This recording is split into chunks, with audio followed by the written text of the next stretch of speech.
Wage Labor and Capital by Karl Marx. Part 5. Relation of Wage Labor to Capital. What is it that takes place in the exchange between the capitalist and the wage laborer? The laborer receives means of subsistence in exchange for his labor power. The capitalist receives, in exchange for his means of subsistence, labor, the productive activity of the laborer, the creative force by which the worker not only replaces what he consumes, but also gives to the accumulated labor a greater value than it previously possessed. The laborer gets from the capitalist a portion of the existing means of subsistence.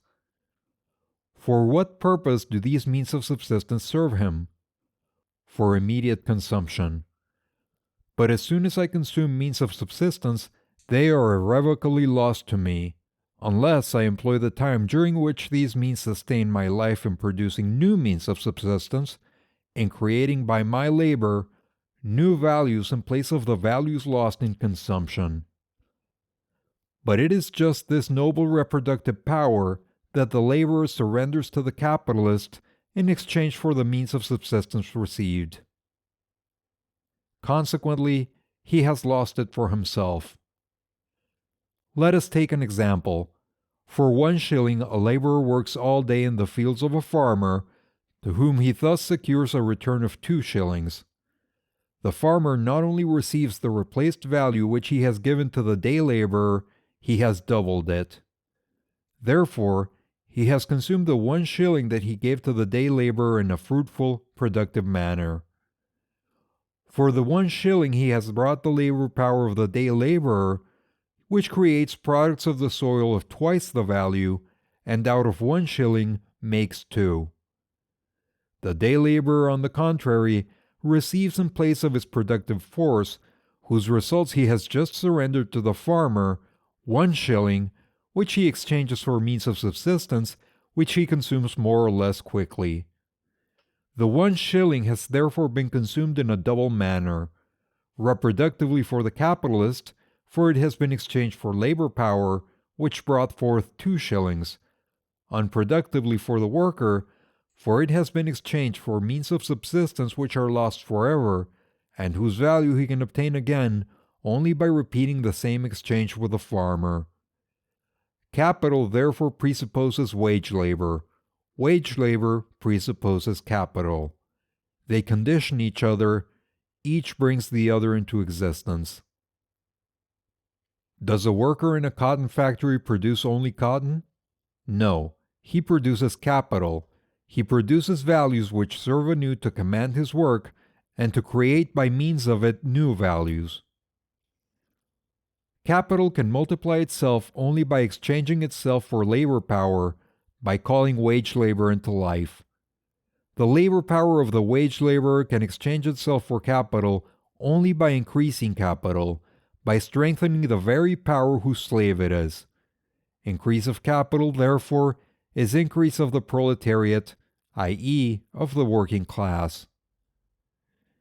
And so, the bourgeoisie and its economists maintain that the interest of the capitalist and of the laborer is the same. And in fact, so they are. The worker perishes if capital does not keep him busy. Capital perishes if it does not exploit labor power, which, in order to exploit, it must buy. The more quickly the capital destined for production, the productive capital, increases, the more prosperous industry is, the more the bourgeoisie enriches itself, the better business gets, so many more workers does the capitalist need, so much the dearer does the worker sell himself. The fastest possible growth of productive capital is, therefore, the indispensable condition for a tolerable life to the laborer. But what is the growth of productive capital?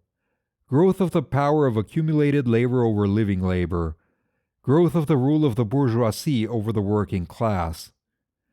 When wage labor produces the alien wealth dominating it, the power hostile to it, capital, there flow back to it its means of employment, i.e., its means of subsistence, under the condition that it again become a part of capital, that is, become again the lever whereby capital is to be forced into an accelerated expansive movement.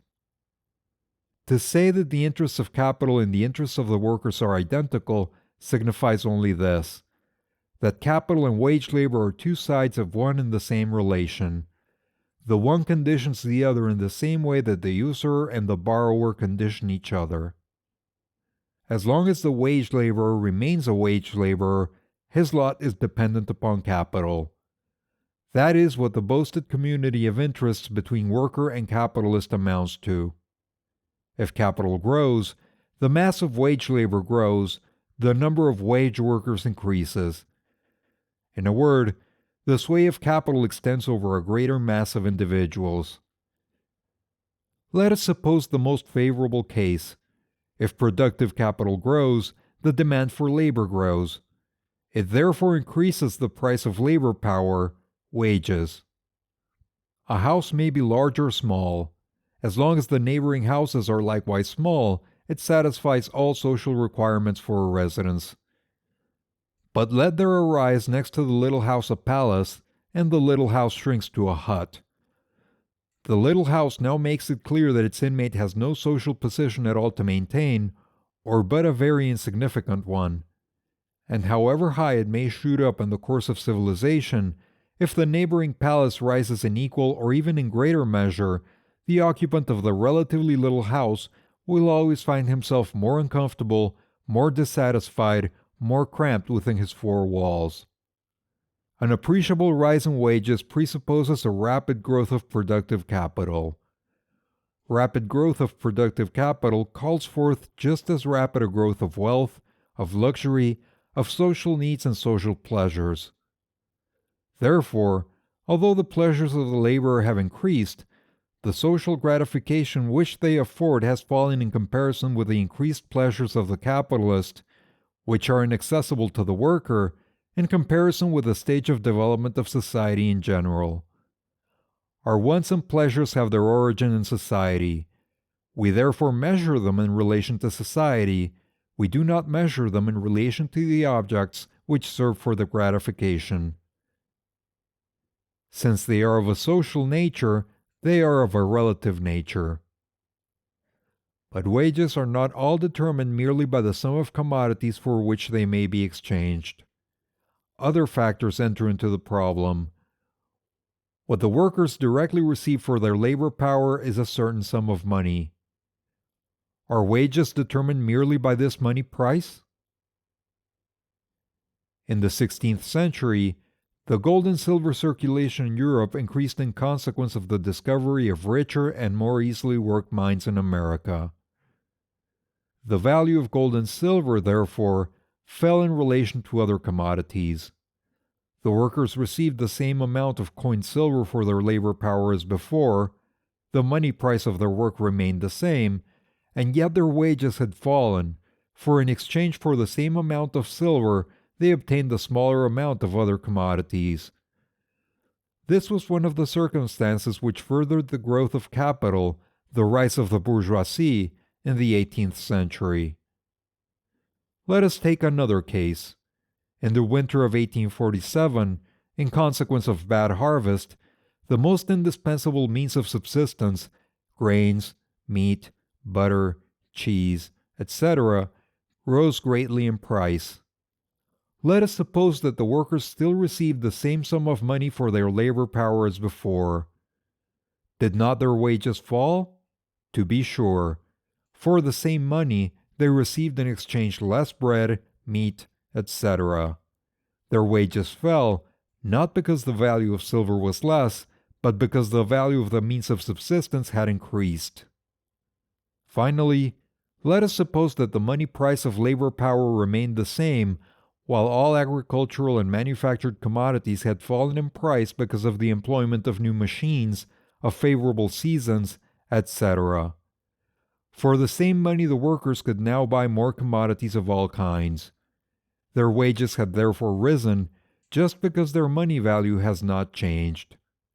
The money price of labor power, the nominal wages, do not therefore coincide with the actual or real wages, i.e., with the amount of commodities which are actually given in exchange for the wages.